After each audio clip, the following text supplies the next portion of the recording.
আজকে আমি আপনাদের জন্য বাড়িতে বসে একদম রেস্টুরেন্টের মতো বাটার গার্লিক চিকেন কিভাবে তৈরি করবেন তারই রেসিপি নিয়ে চলে এসেছি।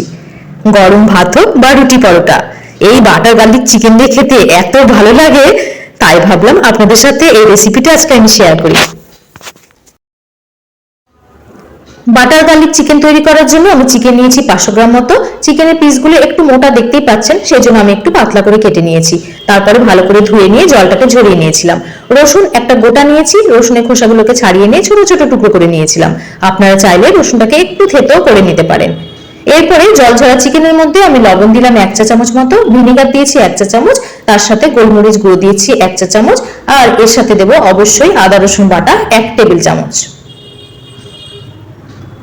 চিকেনের সাথে খুব ভালো করে মশলাটাকে আমি মিশিয়ে নেব। ম্যারিনেট করার জন্য আমি আধ ঘন্টা মতো রেখে দিয়েছিলাম।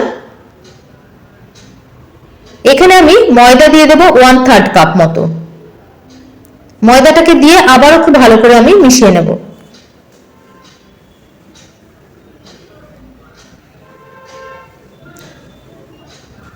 প্যানে সাদা তেল দিয়েছি, আপনারা চাইলে সর্ষে তেলেও এটা করতে পারেন, তবে রেস্টুরেন্টে সাধারণত সাদা তেলে এটা করা হয়। তেলটা একটু গরম হলে চিকেনের পিসগুলোকে আমি দিয়ে দিয়েছি। একদম মিডিয়াম আঁচে খুব অল্প সময় ভাজবেন, মানে একটু বাদামি বাদামি যখন কালার এসে যাবে উল্টে দেবেন, দিয়ে ওই দিকটা একই রকম ভাবে বাদামি হলে তুলে নেবেন। দেখুন ঠিক এরকমটা, একদিকটা বাদামি করে ভাজা হয়েছে, আমি উল্টে দিয়েছি। উল্টো দিকটা বাদামি করে ভাজা হলে পরে আমি তুলে নেব।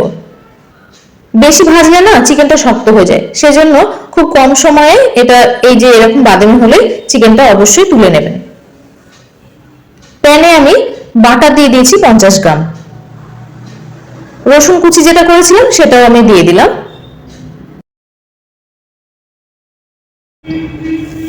বাটারের মধ্যে রসুনটা দেওয়ার পরে একটু নাড়াচাড়া করে নিয়ে এর মধ্যে আমি অরিগানো দিচ্ছি 1 টেবিল চামচ মতো। তার সাথে 1 টেবিল চামচ মতো আমি চিলি ফ্লেক্স দিলাম। বাড়িতে যদি চিলি ফ্লেক্স না থাকে তাহলে শুকনো লঙ্কার গুঁড়ো দিয়ে দেবেন। আর ঝালের পরিমাণটা আপনাদের পছন্দ মতো দেবেন, বাড়িতে যে যেরকম ঝাল খাই বা যেরকম ভাবে রান্না করেন সেরকম ভাবে ঝালটা দেবেন। এখানে আমি গরম জল দিয়েছি 1/2 কাপ মতো, আর তার সাথে 1 টেবিল চামচ মতো ময়দা দিয়েছি। খুব ভালো করে কিন্তু এটা নাড়াচাড়া করতে হবে, ময়দা কাঁচা গন্ধটা যেন একদমই না থাকে। আমি এখানে চিকেন স্টক দিয়েছি 2 কাপ মতো। যদি আপনাদের চিকেন স্টক না থাকে তাহলে গরম জল 2 কাপ দিয়ে দেবেন। চিকেন স্টকটা যখন খুব ভালো করে ফুটবে তখন ভাজা চিকেনটা এর মধ্যে দিয়ে দেবেন। লেবুর রস আমি এখানে দিয়েছি 1 টেবিল চামচ মতো।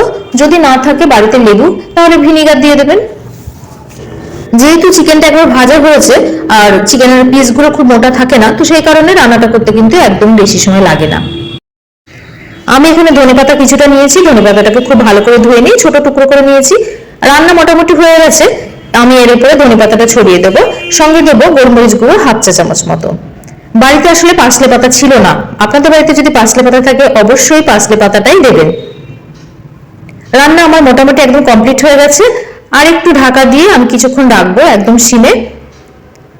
দারুণ হয় খেতে, একবার অন্তত বাড়িতে দেখবেন। ইনগ্রিডিয়েন্টস যেগুলো দিলাম সেগুলো তো দেখতেই পেলেন, একদম সাধারণ এবং সবসময় ঘরে থাকা এইরকম ইনগ্রিডিয়েন্টস দিয়ে এটা তৈরি। আপনারা অবশ্যই বাড়িতে একবার ট্রাই করবেন, আর রান্নাটা কেমন লাগলো আমাকে জানাতে ভুলবেন না।